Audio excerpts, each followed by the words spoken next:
dan adik-adik sekalian, kita bersyukur kembali kepada Tuhan bahwa ibadah kita hari ini masih bisa kita laksanakan bersama-sama sebagai saudara seiman, sebagai keluarga besar GMI Menara Pengharapan. Mari semuanya kita bangkit berdiri bersama-sama. Kita siapkan hati dan pikiran kita. Kita bersyukur untuk kebaikan Tuhan, untuk kesetiaan Tuhan yang senantiasa Tuhan nyatakan kepada kita. Dan biarlah setiap beban, masalah kita taruh di dalam kaki Tuhan. Kita serahkan semuanya kepada Tuhan dan biarkan Tuhan bertindak, bekerja untuk mendatangkan kebaikan kepada kita. Mari dengan segenap hati kita katakan, bila hati berbeban berat, tak seorang pun mengerti hidupku. Haleluya Yesus, kami bersyukur. Haleluya Tuhan. Bila hati terasa berat, tak seorang pun mengerti bebanku. Ku tanya Yesus, apa yang harus ku buat? Dia berfirman, datanglah. Dia berfirman, mari datanglah.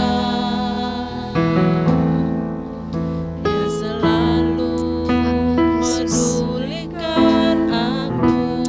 Ku datang Yesus. Yesus, Dia beriku Haleluya Tuhan. temanku. Katakan sujud di altarnya. Sujud di altarnya. Ku bawa hidupku. Ku terima anugerahnya. Dia ampuniku dan bebaskanku.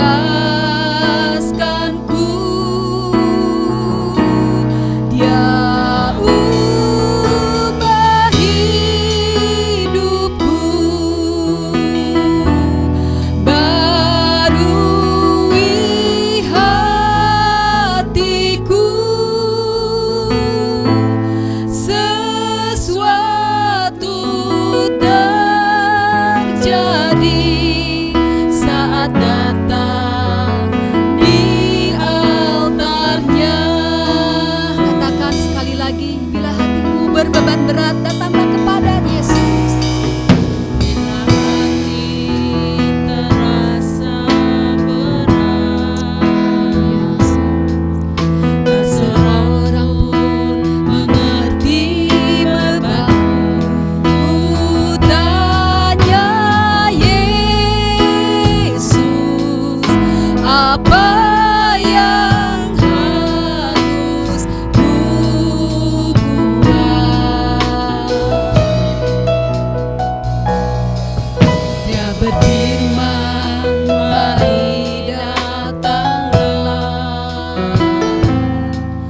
Dia selalu pedulikan aku. Ku datang Yesus, Dia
sujud di altarnya,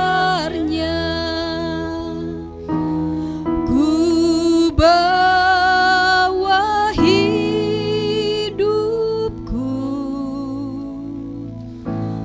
ku terima anugerahnya, Dia ampuniku dan bebaskanku. Haleluya.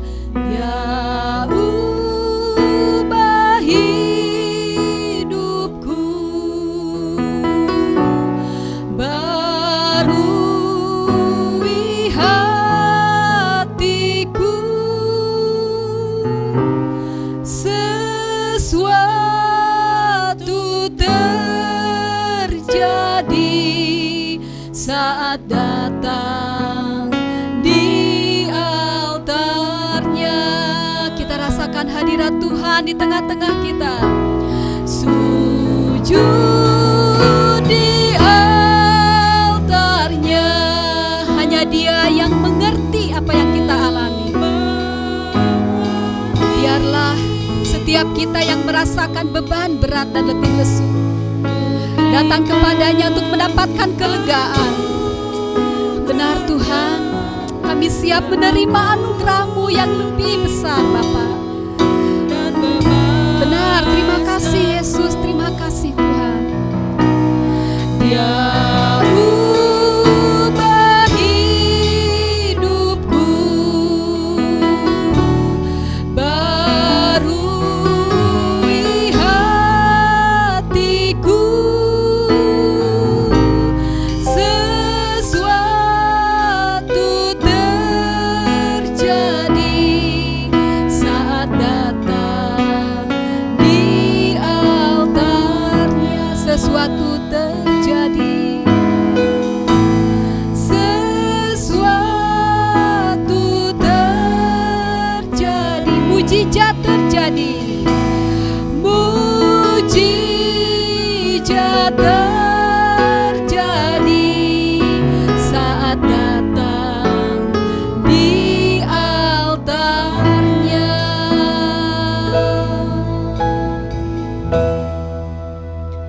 Saya mohon dengan hormat Pendeta Saud membuka ibadah kita dengan doa.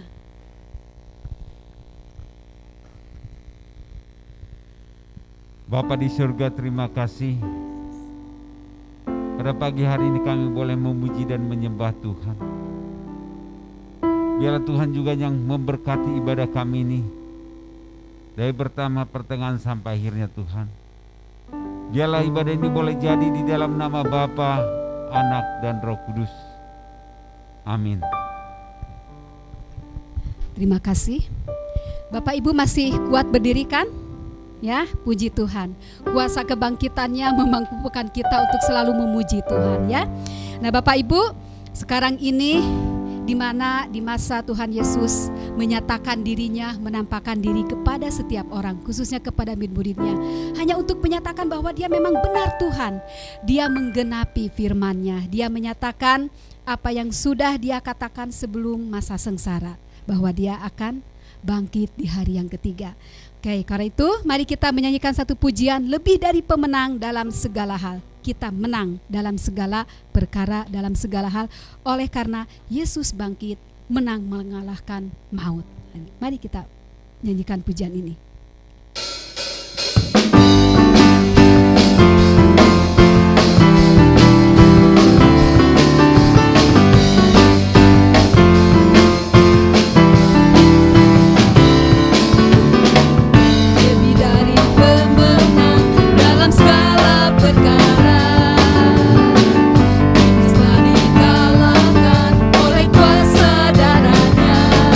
Jika Allah di pihak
Tuhan kita Yesus Kristus.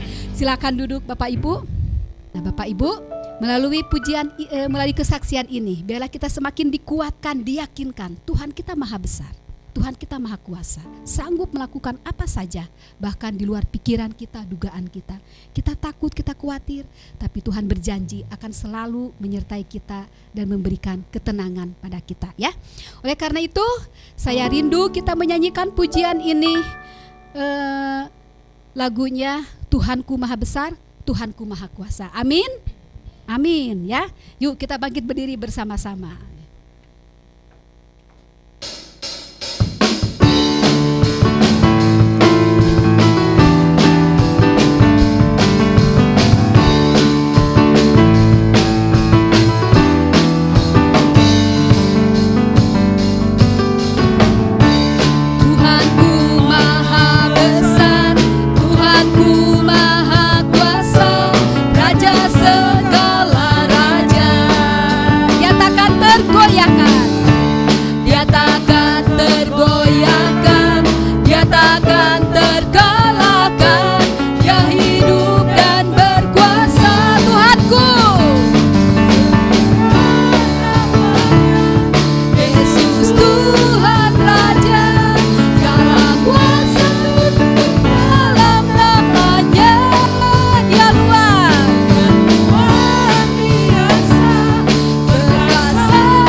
Sekarang kita akan mendengarkan firman Tuhan.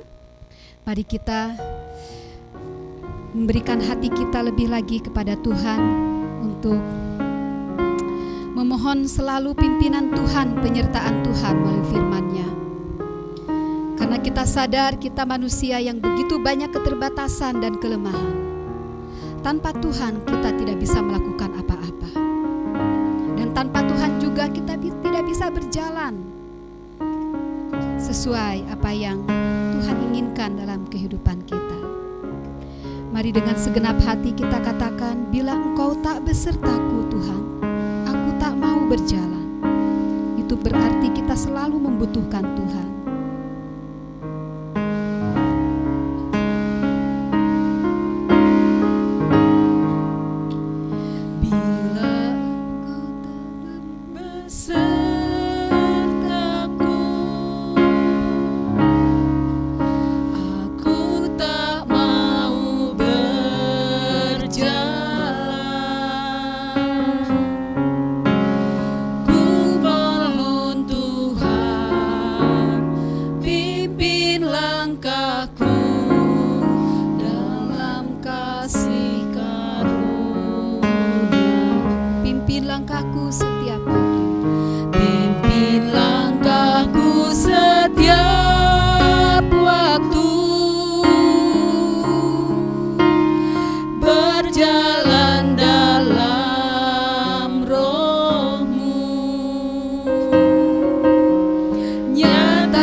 lagi, bila Engkau tak besertaku. Mari Bapak Ibu kita bangkit berdiri semuanya. Kita katakan kepada Dia bahwa tanpa Engkau Tuhan aku tidak bisa berjalan sendiri. Kami sungguh membutuhkan Tuhan. Kami sungguh membutuhkan pertolongan Tuhan. Benar Tuhan.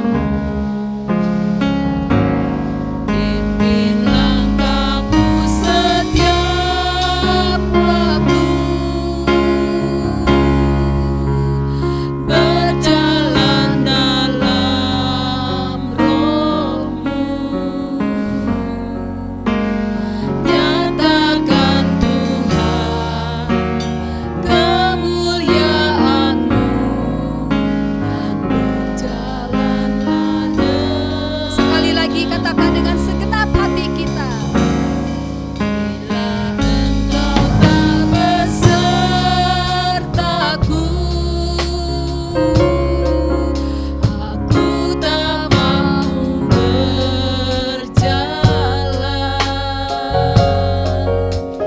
Ku perlu Tuhan, pimpin langkahku dengan kasih karunia-Mu. Pimpin langkahku setiap waktu, berjalan dalam Roh-Mu. Nyatakan Tuhan kemuliaan-Mu dan berjalanlah denganku. Nyatakan Tuhan. Nyatakan Tuhan kemuliaan-Mu dan berjalanlah denganku. Sekali lagi nyatakanlah Tuhan. Nyatakan Tuhan Saya serahkan pada hamba-Nya. kemuliaan-Mu dan berjalanlah denganku. Amin. Mari kita berdoa. Kami mengucapkan syukur kepada Tuhan karena kami bisa mengenal Engkau dan mengenal keselamatan di dalam Engkau, sehingga kami menjadi anak-anak Tuhan yang selalu disertai oleh-Mu. Terpujilah Engkau untuk kebaikan-Mu bagi kami hari lepas hari yang kami lalui. Tuhan hadir, Tuhan menyatakan diri lewat begitu banyak peristiwa, dan kami pun sungguh-sungguh bangga memiliki Allah yang begitu peduli. Terima kasih untuk segala sesuatunya Bapa yang baik. Terima kasih untuk hari ini kami bisa bersama-sama kembali merenungkan firman Tuhan. Biar kiranya Engkau sendiri yang membuat kami takjub tertegun untuk mendengarkan firman-Mu, sehingga betul-betul kami bisa mendapatkan sesuatu yang baru, yang membangkitkan semangat kami, yang menuntun kami untuk lebih mencari lagi Engkau dan bersekutu denganmu lebih erat. Urapilah kami semua, di dalam nama Tuhan Yesus kami berdoa. Amin. Silakan Bapak Ibu duduk kembali. Mari kita buka Alkitab dari 1 Korintus pasal yang ke-15. Ya, ayat yang ke-12 sampai dengan 23. Ya, saya sudah mendengarkan ibadah kita di minggu lalu di YouTube. Ya, terima kasih untuk Pak Pur yang menguploadnya, yang memvideokannya juga, sehingga saya sudah, saya paham, tahu apa yang disampaikan oleh Pak Ale di dalam khotbahnya. Jadi Bapak Ibu, walaupun dari pasal yang sama, karena Pak Ale banyak membahas dari sini, tetapi saya akan membahas dari sisi yang berbeda. Pak Ale membahas tentang kebangkitan Tuhan Yesus dan supaya kita juga memberitakan tentang Dia kepada orang lain. Itu inti yang saya dapat dari yang disampaikan oleh Pak Alek minggu lalu. Saya akan membahas tentang dasar dari kebangkitan kita. yaitu kebangkitan Kristus, ya, sesuai dengan apa yang sudah dibahas sebelumnya. Karena itu mari kita membaca kitab suci dari 1 Korintus pasal yang ke-15 mulai ayat yang ke-12 sampai dengan ayat yang ke-23. 1 Korintus 15 ayat 12 sampai dengan 23, beginilah firman Tuhan.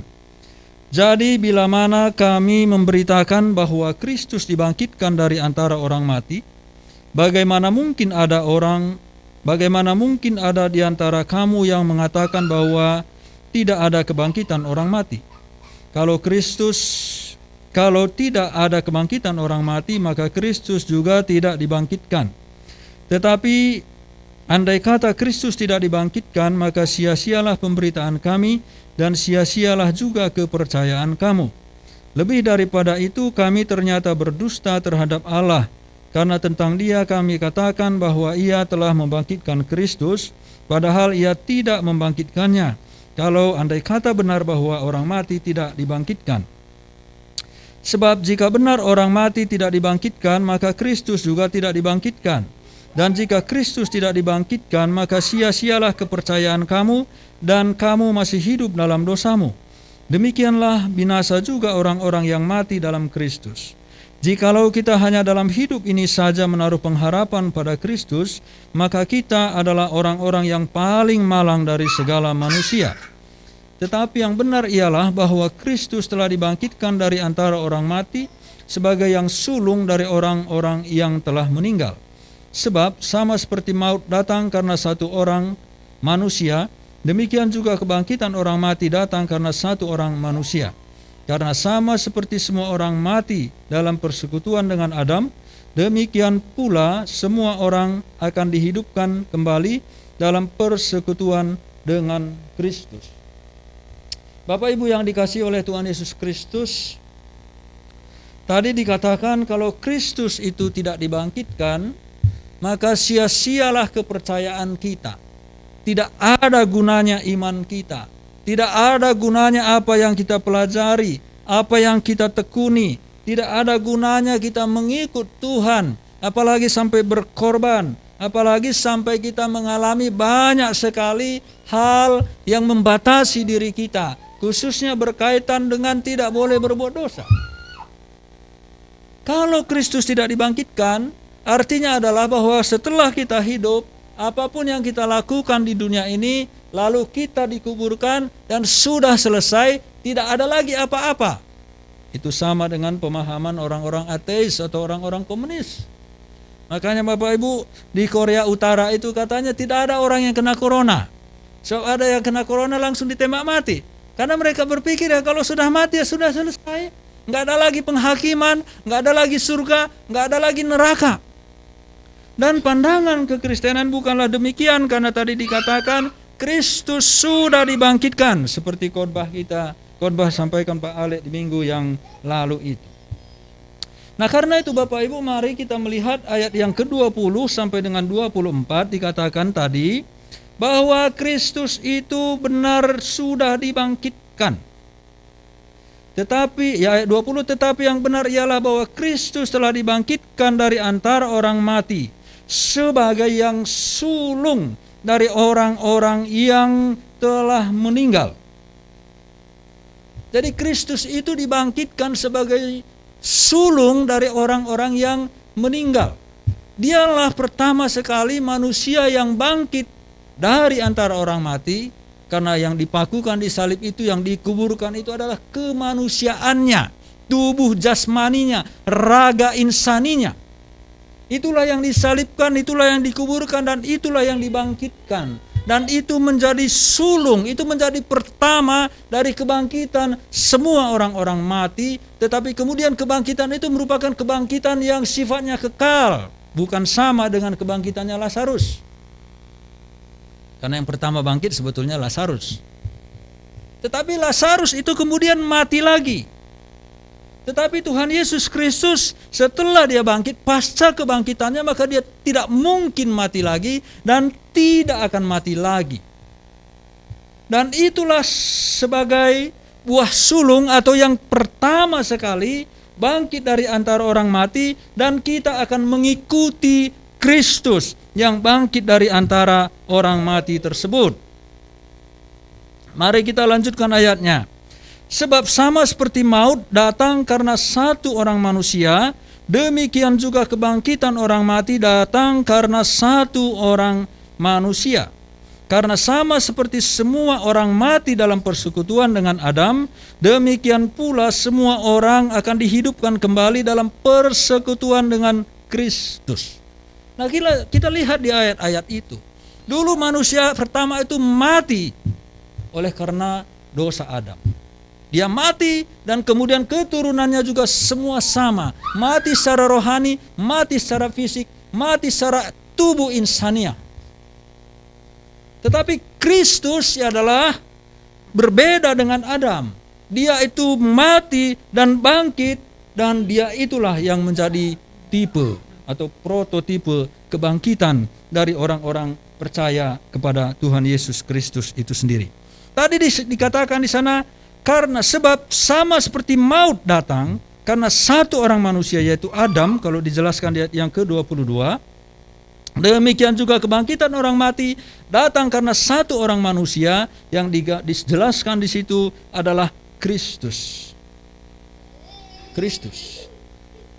Dan baru dia melanjutkan ayat 23. Tiap-tiap orang menurut urutannya. Kristus sebagai buah sulung, tadi sudah saya jelaskan. Sesudah itu mereka yang menjadi miliknya pada waktu kedatangannya.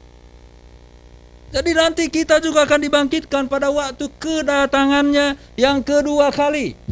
Itu juga ada dijelaskan di dalam 1 Tesalonika pasal yang keempat, bahwa semua orang yang sudah mati itu akan dibangkitkan. Yang masih hidup akan diubah supaya dia memiliki tubuh yang baru, bukan lagi tubuh insani yang dapat merengut ya karena kena asam, gitu ya. Atau bisa menangis karena mengiris bawang. Itulah tubuh insani. Tetapi tubuh yang disediakan oleh Tuhan, tubuh kebangkitan itu tidaklah seperti itu. Nah, Bapak Ibu yang dikasihi oleh Tuhan Yesus Kristus, mari kita lanjutkan. Apakah perbedaan tubuh itu? Mari kita lihat ayat-ayat berikut ini. Ayat yang ke-40. Saya akan membacakan ayat 40.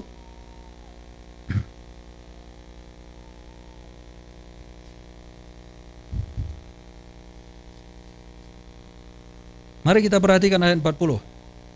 Ada tubuh sorgawi dan ada tubuh duniawi. Tetapi kemuliaan tubuh sorgawi lain daripada kemuliaan tubuh duniawi. Nah, Alkitab mengatakan bahwa ada tubuh sorgawi, ada tubuh duniawi, dan kemuliaannya itu berbeda. Sebelumnya dipertanyakan bagaimana mungkin orang yang mati bisa hidup kembali. Dan Alkitab mengatakan bahwa seandainya kamu memiliki biji itu kamu tanam, taburkan, maka biji itu akan mati, tetapi kemudian ada sesuatu yang baru yang tumbuh dari biji yang mati itu. Itulah digambarkan, dan kemuliaan katanya berbeda. Kemuliaan matahari berbeda dengan kemuliaan bulan. Kemuliaan bintang-bintang berbeda dengan kemuliaan satu bintang dengan bintang yang lainnya. Dan itulah dibuat menjadi sebuah gambaran bahwa kemudian ada tubuh insani, ada tubuh surgawi. Itulah yang dikatakan oleh Alkitab yang ke-40. Dan bahkan kalau kita melihat lebih jauh lagi, ayat 42 sampai dengan 44. Saya akan bacakan bagian ini. Demikianlah pula halnya dengan kebangkitan orang mati. Ditaburkan dalam kebinasaan, dibangkitkan dalam ketidakbinasaan. Kita lahir ke dunia ini mengalami kebinasaan, mengalami kemerosotan. Nah, makanya aduh kok sakit pinggang sih, kenapa gitu ya. Ada yang bilang aduh gigi saya nyeri. Ada lagi orang yang bilang, kenapa tenaga saya kok sekarang menjadi lemah? Tidak sekuat dulu waktu saya masih muda. Nah, saudara-saudara, tubuh kita yang ada, tubuh insani ini, tubuh duniawi ini adalah tubuh yang dapat binasa, tubuh yang dapat hancur, tubuh yang dapat musnah.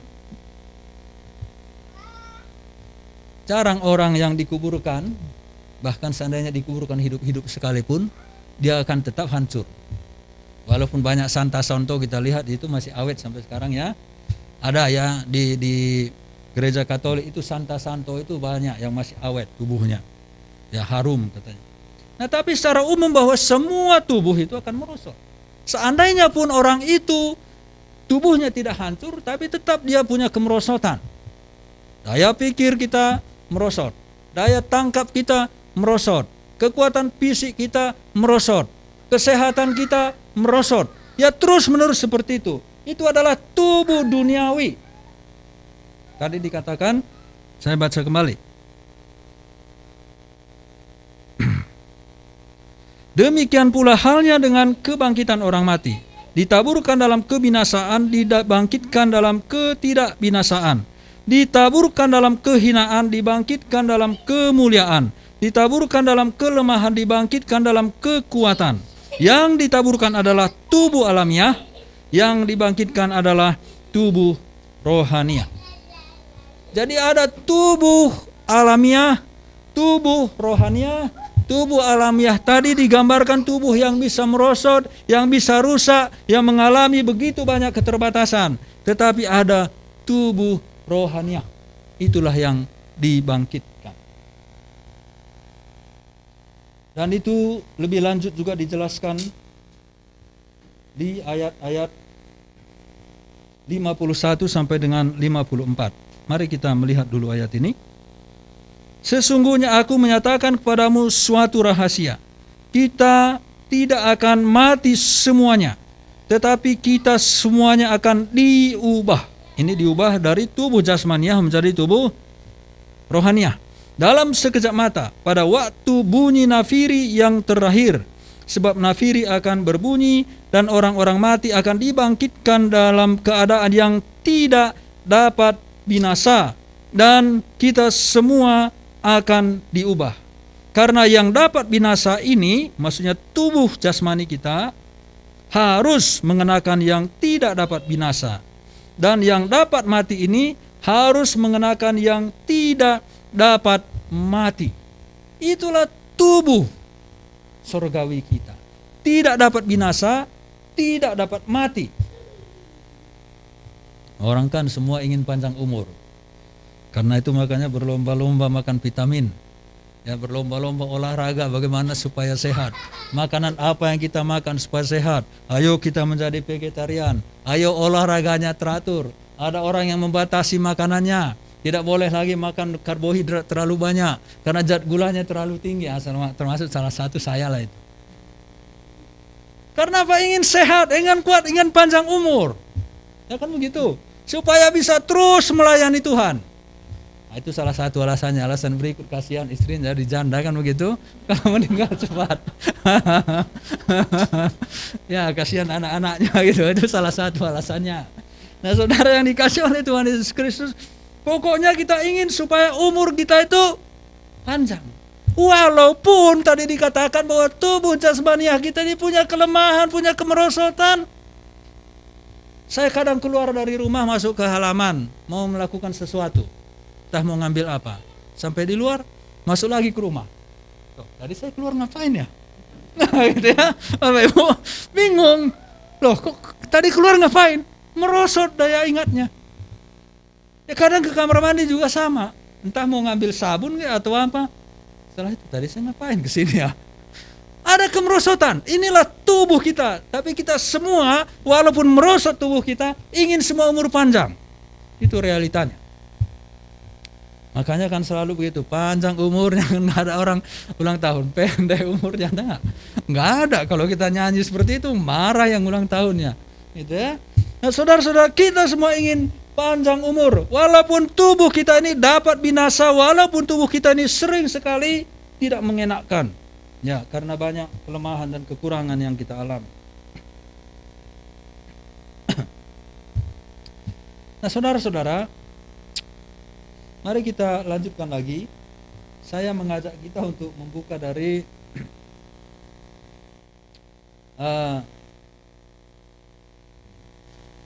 maaf ini saya agak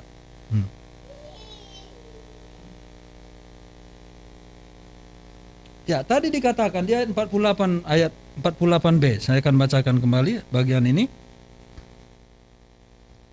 Pasal yang sama. Ayat 48 bagian B. Mulai semua saja ya. Ayat 47 mulai. Manusia pertama berasal dari debu tanah dan bersifat jasmani, manusia kedua berasal dari sorga.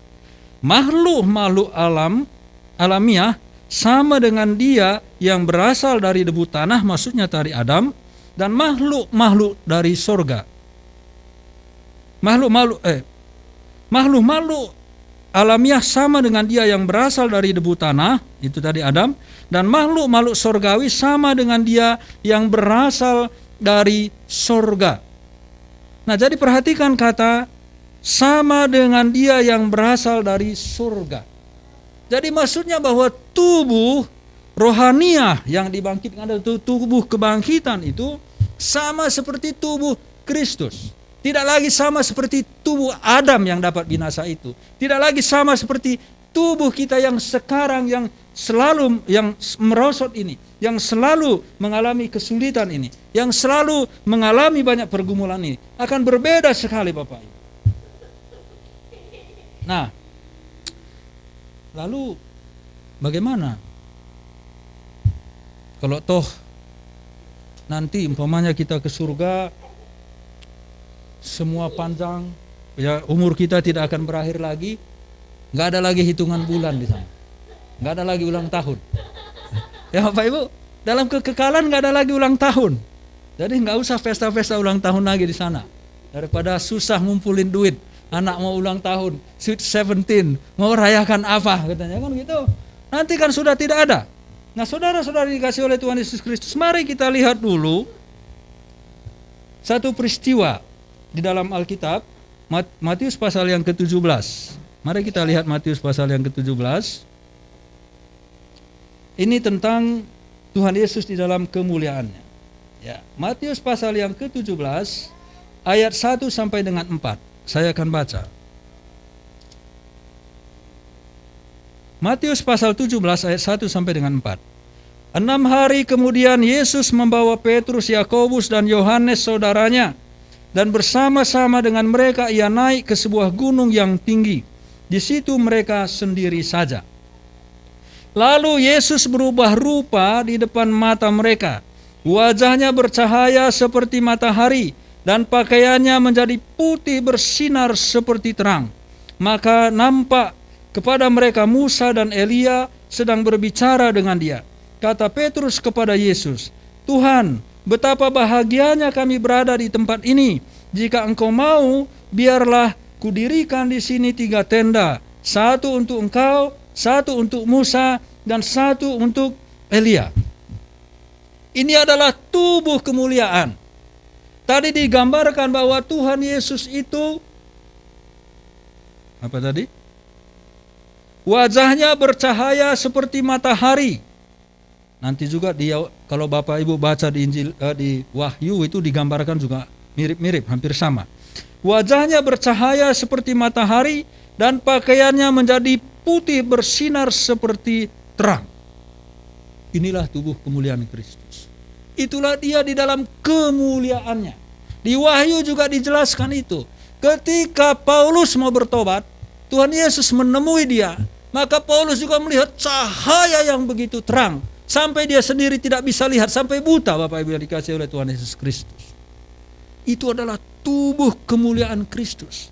Kalau kita mendengar kesaksian di YouTube, orang yang bertemu dengan Tuhan Yesus, biasanya itu pasti Muslim, selalu dia menggambarkan gambaran yang sama. Dia begitu bersinar, dia begitu mulia, jubahnya putih, bersih, wajahnya bercahaya. Semua gambaran itu sama. Menarik juga kalau kita melihat memang di YouTube itu. Saya juga kadang-kadang pikir kenapa saya nggak lihat gitu ya. Banyak orang yang komen di bawah. Saya dari dulu Kristen nggak pernah lihat, iri saya sama kamu. Ya betul Bapak Ibu. Saya juga ingin melihatnya. Saya berdoa tiap hari, mencari Tuhan, tapi kok nggak pernah gitu ya kelihatan gitu ya. Nggak pernah. Nah, Bapak Ibu coba dulu bayangkan apa tadi yang dikatakan oleh Petrus di situ. Apa katanya? Tuhan, betapa bahagianya kami berada di tempat ini. Ketika bertemu dengan kemuliaan Tuhan. Katanya, betapa bahagianya kami berada di tempat ini. Ini baru bertemu dengan siapa? 2 penghuni surga dan 1 raja surga. Belum di surganya. Itu sudah sangat bahagia. Sampai Petrus bilang, kalau bisa Tuhan, kudirikanlah kemah di sini agar kami nggak pernah lagi pergi dari tempat ini. Menikmati kebahagiaan ini selama-lamanya. Itulah maksudnya. Maka dia katakan, kudirikan kemah bila engkau mengizinkan Tuhan. Biar kudirikan kemah. Karena Petrus tidak ingin jauh lagi dari Tuhan. Dia tidak ingin lepas dari kebahagiaan yang dia rasakan ini. Dia tidak ingin lepas dari semua sukacita yang dia nikmati pada waktu dia melihat kemuliaan Kristus tersebut. Itu baru melihat Raja surga dan 2 penghuni surga. Dia belum masuk di surga itu. Bagaimana kalau sudah masuk di surganya? Saya kira akan lebih hebat lagi dari pengalaman ini. Nah, Bapak Ibu, apakah Bapak Ibu pernah merasakan ketika bersekutu dengan Tuhan tidak mau pergi sama sekali? Saya sering. Tapi karena ingat ada dapur harus ngebul gitu ya, jadi harus pergi lagi. Nanti kan saya bilang, oh doa terus tapi anaknya nggak makan, katanya kan nggak enak gitu ya. Ya jadi saya punya tanggung jawab Tuhan, jadi saya harus lagi melakukan sesuatu. Padahal perasaan seperti itu, tidak ingin pergi dari hadirat Tuhan. Ketika bersekutu dengan Dia, betapa indahnya, betapa tenangnya, betapa damainya. Dan tidak ada lagi sesuatu apapun yang saya inginkan selain persekutuan itu sendiri. Itu saya tidak berhadapan muka Bapak Ibu. Walaupun saya hadir, saya yakin hadir Tuhan di situ. Tetapi saya tidak ingin beranjak. Karena betapa damainya situasi itu. Betapa tenangnya situasi itu. Bahkan kadang ketika berkendaraan pun saya merasakan itu. Kadang-kadang, aduh Tuhan, kenapa enggak saya rasakan lagi situasi yang seperti ini gitu ya, dalam waktu-waktu tertentu. Nah, jadi Bapak Ibu yang dikasihi oleh Tuhan Yesus Kristus, tadi dikatakan bahwa kita akan mengalami tubuh kebangkitan dan kita akan hidup selama-lamanya bersama dengan Tuhan di dalam situasi penuh dengan damai sejahtera, penuh dengan kesenangan, penuh dengan sukacita. Itulah tubuh kebangkitan. Di dalam suasana yang sungguh indah bersama dengan Tuhan. Saya juga tidak mau seandainya kamu nanti Nelsonnya dibangkitkan, lalu setelah itu kamu sakit terus. Sama seperti waktu kamu belum dibangkit. Gak mau juga saya. Buat apa? Gak mau Bapak Ibu. Ada yang mau? Gak ada yang mau tuh. Sudahlah Tuhan. Daripada sakit-sakitan, ambil saja nyawaku. Bahkan ada orang yang seperti itu. Jadi Tuhan membangkitkan kita, Dia mengubah tubuh kita ini. Tetapi juga di dalam kedamaian yang tiada tara. Dan di dalam waktu yang tiada batas. Karena namanya juga kekekalan. Dan inilah yang kita harapkan. Dan inilah yang kita damba-dambakan. Dan inilah yang kita mau.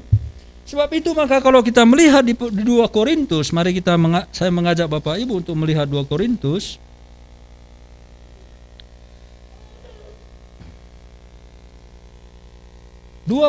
Pasal 5 ayat 1 sampai dengan 4. 2 Korintus 5 ayat 1 sampai dengan 4.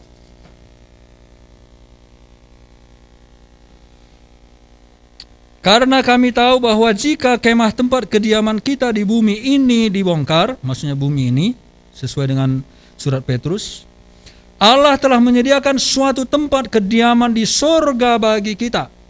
Suatu tempat kediaman yang kekal, yang tidak dibuat oleh tangan manusia. Maksudnya itu apa Bapak? Kita boleh bangun istana megah menjadi tempat tinggal kita. Kita bisa memiliki segala fasilitas yang mewah di dalam rumah kita. Tetapi itu buatan tangan manusia yang bisa hancur, yang lapuk. Yang punya jangka waktu tertentu di mana tempat itu akan hancur. Ayat 2. Selama kita di dalam kemah ini, maksudnya tubuh kita, kita mengeluh. Karena kita rindu mengenakan tempat kediaman sorgawi di atas tempat kediaman kita yang sekarang ini. Betul Bapak Ibu, kita mengeluh. Ketika kita di bumi ini, ketika kita mengenakan tubuh jasmani ini, kita mengeluh. Semua kita punya keluhan. Bahkan kadang tiap hari kita ada keluhan. Semua kita punya keluhan. Sebab dengan demikian kita berpakaian dan tidak kedapatan telanjang. Sebab, ayat 4, sebab selama masih diam di dalam kemah ini, kita mengeluh oleh beratnya tekanan, karena kita mau mengenakan pakaian yang baru itu tanpa menanggalkan yang lama, supaya yang fana itu ditelan oleh hidup. Nah Bapak Ibu, betul, kita mengeluh. Kita ingin mengenakan tubuh surgawi itu. Kita ingin berada di surga itu. Kita tidak ingin berada di bumi ini. Tetapi jangan minum racun serangga Bapak Ibu. Ya kan begitu ya. Ada orang yang bilang kepada saya ingin bunuh diri pakai pisau. Tapi saya takut kalau pisaunya nanti nempel terus di tangan saya, katanya. Ya, Bapak Ibu, berat sekali karena berat tekanan. Ada seorang waktu itu dia fotokan kepada saya. Dia sudah tempel tangannya di pisau. Saya mau bunuh diri, katanya. Aduh, ngeri sekali tekanan hidup manusia ini. Berat sekali. Kita ingin mengenakan tubuh yang dibarui, yang diubahkan. Kita ingin mengenakan tubuh surgawi. Kita ingin hidup di surga itu. Dan tadi kita sudah melihat ketika Petrus dan 2 murid yang lain menyaksikan Tuhan Yesus dalam kemuliaannya, dia tidak mau pergi dari tempat itu. Betapa bahagianya, betapa senangnya, betapa damainya kami di sini Tuhan. Biarlah kiranya Tuhan izinkan aku mendirikan kemah, karena dia tidak mau beranjak dari kebahagiaan sejati yang sedang dia alami pada waktu itu. Kita ingin seperti itu. Kita ada satu pembanding antara kesusahan dan kesenangan di dalam hidup. Kesusahan dunia ini satu sisi, kesenangan kebahagiaan di sisi lain bersama dengan Tuhan di dalam tubuh kemuliaan. Ada tarik menarik di sana. Kita ingin kebahagiaan yang kekal itu, tetapi kita belum tiba waktunya untuk pergi ke sana. Nah, karena itu Bapak Ibu, mari kita perhatikan ayat yang ke-19.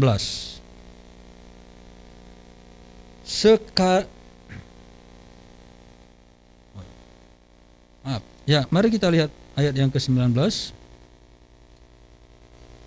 Korintus pasal yang ke-15 tadi. Jika kita hanya dalam hidup ini saja menaruh pengharapan pada Kristus, maka kita adalah orang-orang yang paling malang dari segala manusia. Nah, kenapa dikatakan seperti ini? Karena di Korintus itu tadi mengatakan bahwa tidak ada kebangkitan orang mati. Ya kalau hidup ya sudah, setelah itu mati ya selesai. Setelah mati itu ya sudah, dia akan kembali lagi menjadi tanah, habis perkara, tidak ada lagi kebangkitan. Paulus menjawab, kalau tidak ada kebangkitan orang mati, Kristus juga tidak dibangkitkan. Seandainya Kristus itu dibangkitkan, sia-sialah imanmu. Kalau Kristus itu tidak dibangkitkan, kenapa saya mau mempertaruhkan nyawa saya demi Kristus? Kalau nanti Bapak Ibu baca itu. Kalau memang tidak ada kebangkitan orang mati, katanya, kenapa kamu mau dibaptiskan untuk orang-orang yang sudah mati? Karena ada kebiasaan dulu orang yang hidup membaptiskan dirinya untuk mewakili yang sudah mati. Tapi itu bukan ajaran gereja.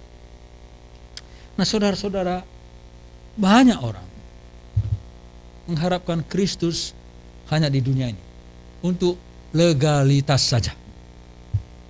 Paham maksudnya? Hanya untuk legalitas. Lahir, anak itu kemudian dibawa ke gereja, diserahkan kepada Tuhan. Setelah itu orang tuanya tidak pernah mendidik dia di dalam iman, tidak pernah lagi membawa dia ke gereja. Legal, sebab dia sudah diserahkan. Setelah itu tiba waktunya, dia disidi, dia dibaptiskan. Setelah selesai dibaptiskan, sudah, supaya legal.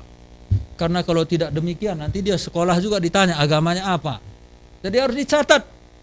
Maka mereka membawa anaknya ke gereja, maka mereka mau menyidikan anaknya, membaptiskan anaknya, supaya legal di dalam pemerintah. Setelah itu apa? Nikah. Nikah juga kadang supaya legal saja. Inilah yang dikatakan mengharapkan Kristus Hanya di dunia ini saja. Dan ayat tadi mengatakan bahwa orang-orang seperti itu adalah orang yang paling malang dari segala manusia di muka bumi ini. Betul-betul malang. Hanya memakai Kristus untuk kepentingan pribadi, kelegalannya di muka bumi ini. Dia tidak mengharapkan apapun lebih dari itu. Dan semoga anak-anak kita tidaklah seperti itu. Maka kadang pertanyaannya adalah, apakah orang yang datang ke gereja ini untuk diberkati supaya legal saja? Supaya sah secara hukum, supaya bisa dicatatkan ke catatan sipil, supaya terdaftar di pemerintah. Karena syarat untuk bisa dicatatkan harus ada pemberkatan nikah. Syarat pemberkatan nikah harus ada baptisan. Nah, saudara-saudara, malang sekali. Kalau kita semua berjuang melayani bersama-sama di dalam Tuhan di gereja ini atau dimanapun, kalau harapan kita hanya duniawi saja, supaya populer, supaya banyak orang yang tepuk tangan, supaya dianggap orang yang memiliki kegiatan rohani yang baik, malanglah nasib kita. Karena itu kita harus terus-menerus mengevaluasi diri kita. Buat apa kita melakukan pelayanan ini? Apakah ini untuk kepentingan legalitas? Apakah pelayanan itu adalah untuk kepentingan dunia semata-mata? Supaya kita mendapatkan pujian orang. Supaya kita merasa diri kita berarti karena bisa melakukan sesuatu.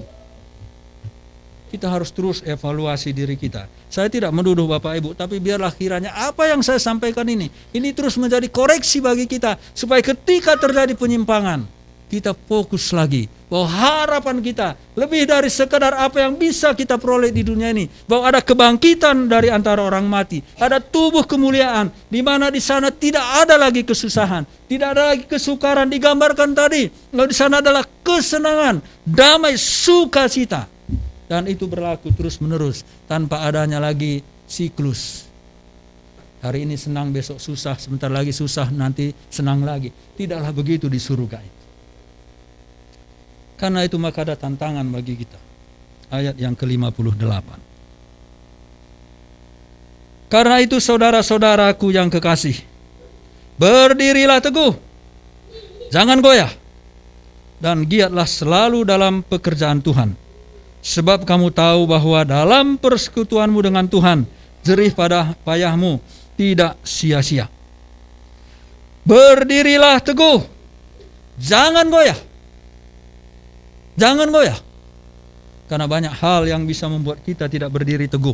Kalau di dalam konteks yang kita baca di Korintus itu, orang tidak lagi menjadi teguh, orang bisa goyah imannya karena mereka berpikir, oh toh kalau tidak ada sesuatu yang kita bisa harapkan setelah kematian, maka biarlah iman kita tidak usah lagi teguh-teguh. Biarlah kita berlaku sebagaimana yang kita mau. Nggak usah lagi serius di dalam Tuhan. Toh setelah itu kita mati, dan sudah mati, sudah selesai, titik, tidak lagi kelanjutan apapun. Maka banyak orang kemudian imannya goyah. Bahkan pendeta-pendeta besar sekalipun, ya di luar negeri sana banyak yang kemudian imannya goyah. Nah saudara-saudara, berdirilah teguh, kebangkitan orang mati itu ada. Bahwa kita akan diubahkan jadi seperti Kristus, tubuh kemuliaan. Berdirilah teguh karena kita bukan mengharapkan apa yang ada di dunia ini. Walaupun di dunia ini kita masih membutuhkan sesuatu, tetapi ada pengharapan kekal bersama dengan Kristus dalam kebangkitan orang mati, di mana kita akan bersama dengan Tuhan sampai selama-lamanya. Jangan goyah, berdirilah teguh. Dan dikatakan berikutnya adalah giatlah selalu dalam pekerjaan Tuhan. Jangan berhenti, jangan mandek. Maju terus, giat terus, karena ada upah yang menanti kita. Hal yang tidak bisa kita nikmati sepenuhnya di dunia ini, tapi Tuhan sudah sediakan bagi kita bersama-sama dengan Dia di surga. Maka dikatakan, sebab kamu tahu bahwa dalam persekutuanmu dengan Tuhan, jerih payahmu tidak akan sia-sia. Ibadah kita kepada Tuhan tidak akan sia-sia. Walaupun kita tidak banyak jumlahnya di gereja ini, apa yang kita lakukan di sini, pelayan kita ini tidak akan sia-sia. Kehadiran kita dalam ibadah ini tidak akan sia-sia. Kita melihat kekekalan, bukan melihat manusia yang sedikit. Kita melihat kemuliaan bersama dengan Tuhan, bukan melihat berapa jumlah yang bisa hadir di tempat ini. Kita tetap semangat, jangan goyah, giat terus melayani Tuhan. karena ada upah yang menanti kita. Jerih payah kita akan membuahkan hasil. Kita akan bersama-sama dengan Tuhan di dalam tubuh kemuliaan di surga yang kekal. Tidak ada lagi tangis, tidak ada lagi air mata, tidak lagi duka di sana. Yang ada hanyalah kebahagiaan. Yang ada hanyalah kebahagiaan tanpa batas waktu. Karena itu Bapak Ibu, mari kembali terus kita giat melayani Tuhan bersama-sama. Kita terus giat untuk mendukung setiap pelayanan yang bisa kita lakukan apapun bentuknya. Tapi juga kita tetap giat seperti yang dikatakan oleh Pak Ale minggu yang lalu, untuk terus mengabarkan Injil kepada orang-orang yang belum percaya, supaya mereka juga bisa mengalami kebahagiaan di dalam kekekalan bersama-sama dengan kita. Mari kita berdoa. Tuhan Yesus, kami berterima kasih kepadamu, kami sudah mendengarkan firman-Mu. Kau sudah dibangkitkan, Kau sudah mengalahkan maut. Dan Tuhan, melalui kebangkitan-Mu, itu adalah sebagai yang sulung dari semua yang bangkit dari antara orang mati. Kami yang sekarang memiliki tubuh jasmaniah, tubuh yang dapat binasa, tubuh yang merosot, dan tubuh yang hancur ini, kelak akan mengenakan tubuh rohaniah, tubuh sorgawi, yang tidak dapat dibinasa, sama seperti tubuh Kristus, tubuh kemuliaan. Dan selama-lamanya kami akan bersama dengan Kristus di surga yang kekal, di surga yang penuh dengan kedamaian, penuh dengan sukacita ketenangan, di surga di tempat di mana tidak ada lagi kesusahan. Karena itu Bapa, tolong supaya kami tidak mengharapkan Kristus hanya di dunia ini. Sebab kami tahu bahwa jerih payah kami di dalam Tuhan tidak akan pernah sia-sia. Engkau menasihatkan kami supaya kami tetap teguh, jangan goyah, karena ada upah yang menanti kami. Terima kasih untuk firman-Mu Tuhan. Kiranya firman-Mu ini menghiburkan kami, menguatkan kami, tapi juga supaya mendorong kami untuk mendoakan dan melayani orang-orang lain yang belum mengenal Tuhan. Terpujilah nama-Mu Bapa. Di dalam nama Tuhan kami Yesus Kristus kami berdoa. Haleluya. Amin.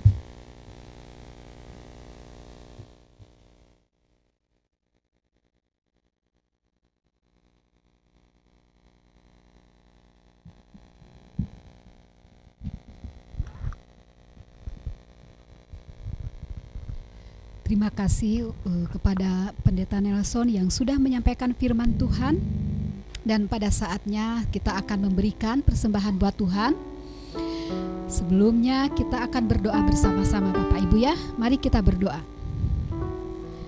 Tuhan, terima kasih untuk kesempatan kepada kami di mana Tuhan menyampaikan kembali firman-Mu sebagai suluh bagi kehidupan kami. Firman yang memotivasi kami, mengingatkan kami betapa pentingnya hidup di dalam Tuhan, betapa pentingnya kami memikirkan tentang hal-hal kekekalan, yaitu di mana suatu saat kami akan dibangkitkan dan bersama-sama dengan Engkau, karena Engkau sudah bangkit. Terima kasih ya Tuhan Yesus buat firman-Mu. Sebentar kami akan memberikan persembahan. Biarlah persembahan yang terkumpul ini dijadikan kemuliaan bagi nama-Mu juga, dikelola dengan bijaksana dan dapat menjadi berkat bagi siapapun juga. Di dalam nama Tuhan Yesus kami berdoa dan mengucap syukur. Amin. Silakan yang bertugas, kita akan nyanyikan Ku Bawa Korban Syukur.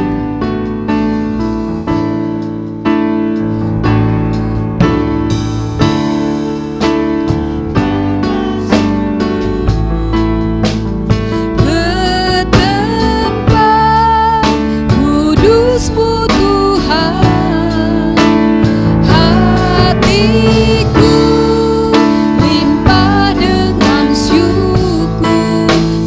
Tuhan baik.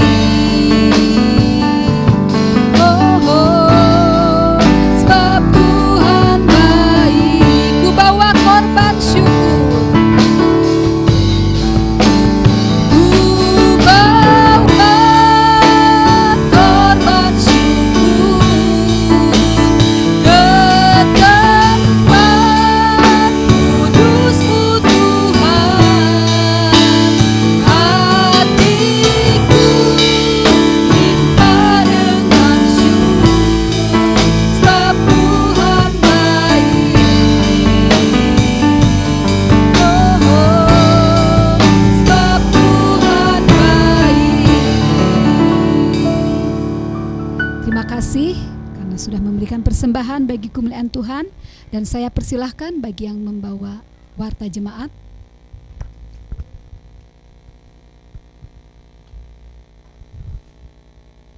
Ya, terima kasih Pak Nelson, firman Tuhan yang telah disampaikan. Tuhan memberkati. Ya. Kita akan mendengar warta jemaat Menara Pengharapan Minggu 11 April 2021. Persembahan kita totalnya 600.000. Ya, Tuhan memberkati setiap persembahan yang diberikan. Ya, Kaleb berulang tahun ya tanggal 14 April. Ya, kita doakan. Ya, ini tanggal 20 April ya ulang tahun Roni Sihombing dan Jojo, kita doakan juga. Ulang tahun Pak Yopi, ulang tahun pernikahan ke-49 tahun ya, tanggal 29 April, kita doakan ya. Untuk pelayanan tanggal 18 April kita bisa baca di sana ya. Filenya Saudara Indri, khotbah Pak Yopi di Radio Cepi setiap minggu pagi jam 7. Ini pokok-pokok doa bangsa dan negara Gereja Menara Pengharapan, pandemi 19, pelayanan misi, jemaat yang berulang tahun, pergumulan, kesehatan jemaat, dan juga jemaat yang sudah lama tidak hadir, kesehatan Bapak dan Ibu Yopi, pelayanan para hamba Tuhan, kesehatan Michael dan juga pemulihan kesehatan Tilili, pelayanan pendeta Nelson di Kuningan tetap kita doakan ya. Ada pokok doa tambahan, Bu Ade udah sehat. Mari kita berdoa. Tuhan Yesus, terima kasih firman Tuhan boleh kami dengar pada pagi hari ini. Bagaimana tubuh kebangkitan, bagaimana Tuhan Yesus telah bangkit. Bahkan nantinya kami akan bersama-sama dengan Tuhan Yesus menikmati kebersamaan yang indah, sehingga bagaimana Petrus dan juga teman-temannya menikmati bagaimana bersama dengan Tuhan Yesus. Terima kasih Tuhan atas firman-Mu pada pagi hari ini. Berkati juga hamba Tuhan yang membawakan firman Tuhan. Biarlah Tuhan juga yang menolong dia, memberkati dia dalam setiap pelayanannya, terutama yang ada di Kuningan. Biarlah Tuhan juga yang menolong setiap orang-orang yang diinjili supaya bertumbuh imannya, bahkan tetap mereka meyakini bahwa Tuhan Yesus Kristus adalah Tuhan dan Juru Selamat Tuhan. Biarlah Tuhan juga supaya mereka dapat bertumbuh di dalam Tuhan. Yang baru ambil keputusan percaya, biarlah Tuhan juga menolong mereka, menguatkan iman mereka, sehingga mereka terus mempertahankan iman mereka. Situasi apapun yang terjadi, tekanan apapun yang terjadi, mereka tetap percaya kepada Tuhan Yesus Kristus. Kami juga berdoa Tuhan untuk keluarga, untuk Ibu Neneng dan juga anak-anak. Tuhan berkati juga. Biarlah Tuhan juga yang menolong, yang memberkati keluarga ini Tuhan, supaya keluarga yang takut akan Tuhan. Terutama berdoa untuk anak-anak juga Tuhan, bila nanti akan kuliah, biarlah Tuhan juga yang menolong. Berikan hikmat, berikan kepintaran yang daripada Tuhan. Karena itu kami serahkan Tuhan keluarga hamba-Mu ini di dalam nama Tuhan Yesus Kristus. Kami juga berdoa untuk bangsa dan negara kami Tuhan, dari presiden sampai bawahannya. Tuhan berkati mereka, berikan mereka hikmat, berikan mereka kebijaksanaan Tuhan, sehingga boleh memimpin negara ini dengan bijaksana, tidak hanya mementingkan kepentingan mayoritas, dan juga boleh memikirkan bagian-bagian yang juga minoritas Tuhan. Terima kasih Tuhan, kami serahkan bangsa dan negara kami ini hanya ke dalam tangan pengasihan-Mu. Kami juga berdoa khususnya kejadian yang terjadi di negara kami ini Tuhan, terutama pada saat juga ada banjir bandang yang ada di NTT Tuhan, kami doakan juga banyak anak-anak Tuhan juga yang korban di sana Tuhan. Kami berdoa biar Tuhan juga menguatkan mereka, mengingatkan mereka kembali, supaya mereka di saat-saat ada seperti ini, mereka boleh berbalik kepada Tuhan, bahkan percaya kepada Tuhan Yesus. Karena kami tahu di balik semua peristiwa ini, Tuhan punya rencana. Kami juga berdoa Tuhan untuk juga kemarin ada gempa bumi di Malang. Kami juga berdoa Tuhan untuk gereja-gereja yang juga rusak. Kami doakan juga biarlah Tuhan juga yang menolong masyarakat di sana, sehingga mereka boleh juga melalui kejadian ini mereka boleh datang kepada Tuhan, memohon pertolongan daripada Tuhan. Karena kami tahu bahwa hidup ini hanya sementara Tuhan.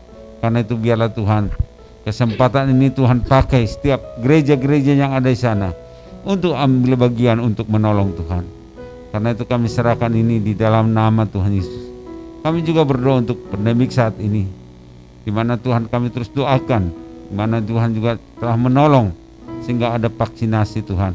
Kami doakan Tuhan supaya juga corona ini boleh reda Tuhan. Kami boleh kembali bebas untuk memuji dan memuliakan Tuhan. Terima kasih Tuhan.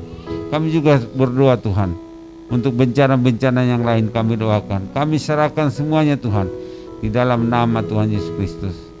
Kami juga berdoa pada saat ini Tuhan untuk juga setiap penginjil dimanapun berada Tuhan, maupun di perkotaan maupun di pedesaan. Tolonglah mereka Tuhan di dalam pemberitaan Injil, terutama Tuhan tolong keluarga mereka, tolong juga kebutuhan mereka. Tuhan memberkati mereka Tuhan, dan juga pemberitaan Injil yang mereka sampaikan supaya bertumbuh dan berbuah di dalam kehidupan setiap orang-orang yang mendengarkan Tuhan. Terima kasih Tuhan. Kami juga berdoa khususnya gereja-gereja yang ada di Indonesia ini dan juga ada yang di Bandung ini Tuhan. Tuhan berkati Tuhan setiap gereja-gereja, supaya dalam pemberitaan firman Tuhan boleh setiap gereja menanggapinya dan juga melakukannya dalam kehidupan ini Tuhan. Kami juga berdoa pada saat ini juga Tuhan untuk juga jemaat-Mu yang setia hadir. Tuhan berkati kami, biar Tuhan juga menolong kami dalam setiap hari Tuhan, supaya terus kami hanya bergantung kepada Tuhan, meminta pertolongan daripada Tuhan. Dan juga jemaat-Mu yang lama sudah tidak hadir, biarlah Tuhan juga menolong mereka di dalam kesulitan apapun. Tuhan menolong mereka. Bila mereka sakit Tuhan, Tuhan juga yang menjamah, yang memberikan kepada mereka kesembuhan. Bila mereka beban berat, Tuhan juga memberikan keringanan sehingga mereka dapat menanggungnya Tuhan.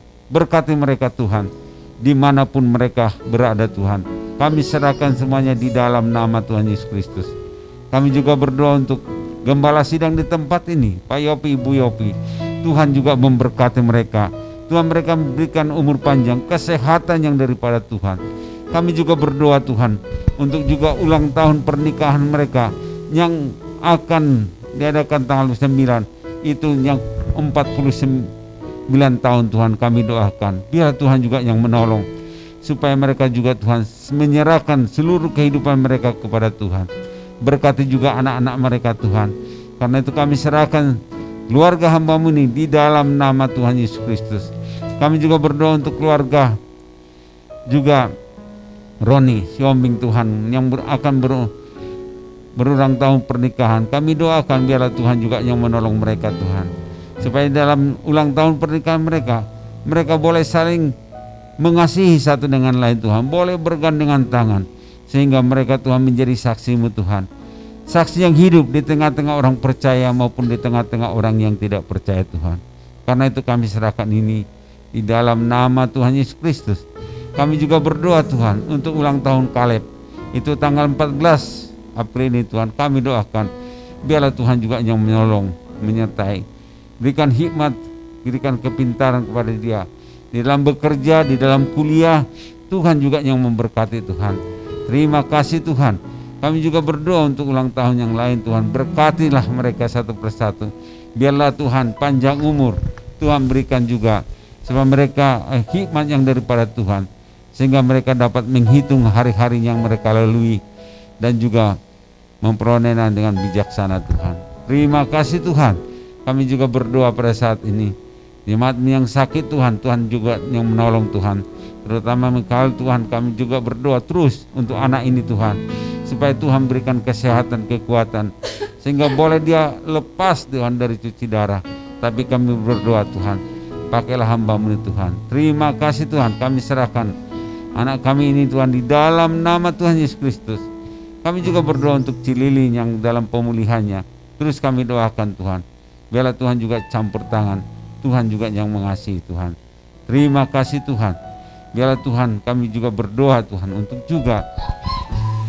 untuk orang-orang yang setia di dalam pelayanan. Biarlah Tuhan juga memberkati, khususnya pemain musik dan juga WL dan juga singer. Tuhan berkati mereka Tuhan, supaya senantiasa mereka memberikan talenta-talenta mereka untuk dipersembahkan untuk Tuhan. Berkatilah mereka Tuhan.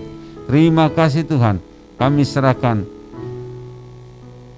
pokok doa kami Tuhan, doa syafaat kami Tuhan, kami serahkan di dalam nama Tuhan Yesus Kristus kami berdoa. Amin.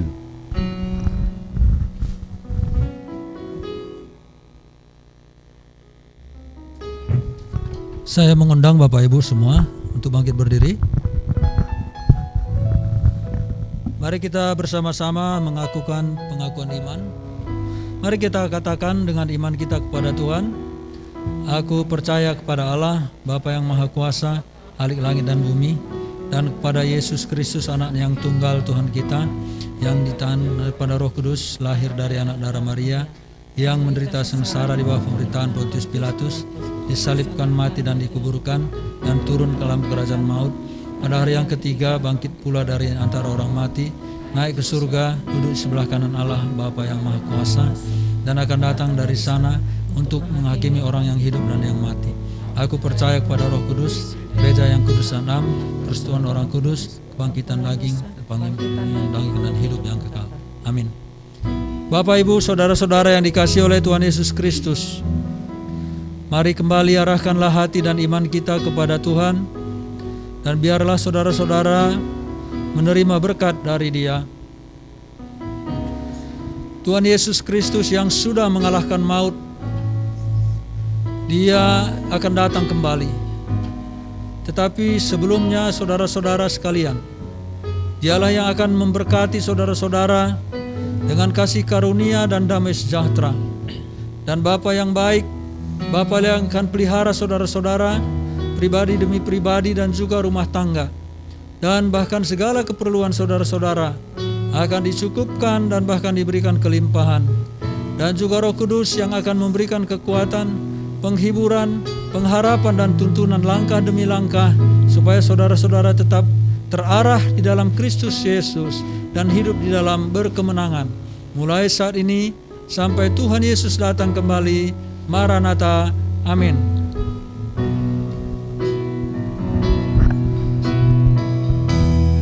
Haleluya Tuhan. Kiranya Engkau memberkati aku berlimpah-limpah,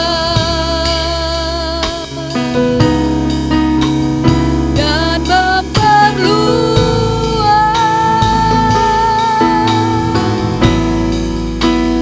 daerahku.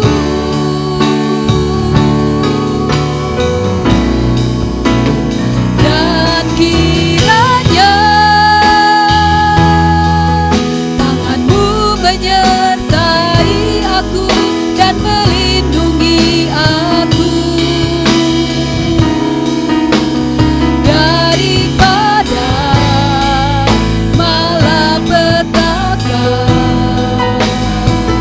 sehingga kesakitan tidak menimpa aku. Katakan sekali lagi, kiranya Engkau memberkati aku. Kiranya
sungguh merupakan ungkapan hati kami ya Tuhan.